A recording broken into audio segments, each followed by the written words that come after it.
What's going on, guys? Angela Rock here. Welcome to the Optimar News Report. Moving forward, every Wednesday, we are going to blast a news brief curtailing the context of the Big Apple, what's happening in the real estate market. If there's a topic that's not covered, I advise you quickly to open up your email and type in enzo.l@optimar.com and send me the topic that you would like me to cover. You want to come on the show and tell me you know better? I love it. Come through. I love a good fight. Thank you very much.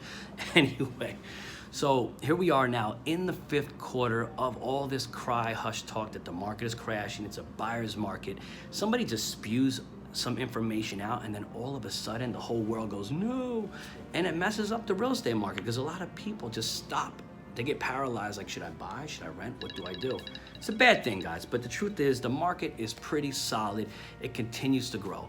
Real estate always corrects itself and never fully depreciates to 20 years ago. It's a slow rhino that goes up the hill. It goes up 8 to 10 years. It stays low for 2 to 3. It goes back up again, I assure you.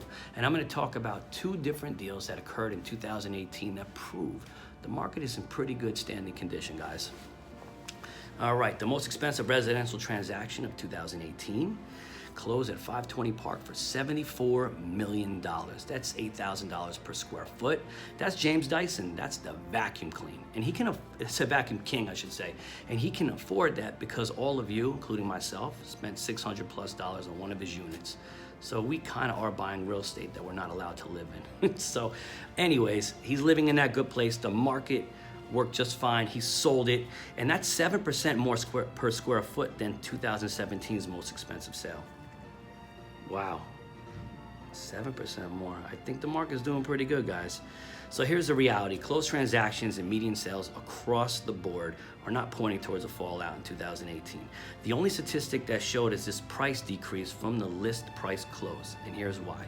Given the robust 2017 residential market, sellers became far more aggressive with their pricing in 2018, which led to a bigger gap from the ask to close price.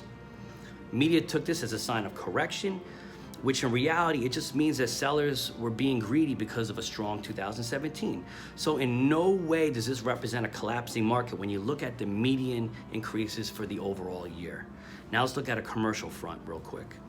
In 2018, the biggest transaction was Google's purchase of the Chelsea market for $2.4 billion. By the way, there's actually good pizza in the Chelsea market.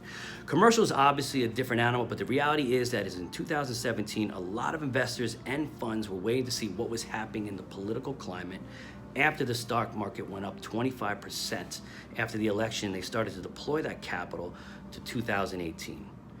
Now, right now, it's looking like the equities markets will finish 2018 flat or slightly down, which they did, because we're now in 2019, but how this impacts the commercial sales markets remains to be seen. What we do know is that all of the transactions that occurred in 2018 all led to new developments to come forth for both the residential and the office markets, which do not look to be slowing down anytime soon. So in short, as with all things these days, people seem to only want to highlight the negatives, so shut the hell up, please. There is zero to be negative about from the year 2018, even 2019. We're just getting started, guys. Besides that, the fact that the stock market didn't go up 25% again, wow, big deal. Anyway, let me amend that statement. There is zero to be negative about in the New York real estate market.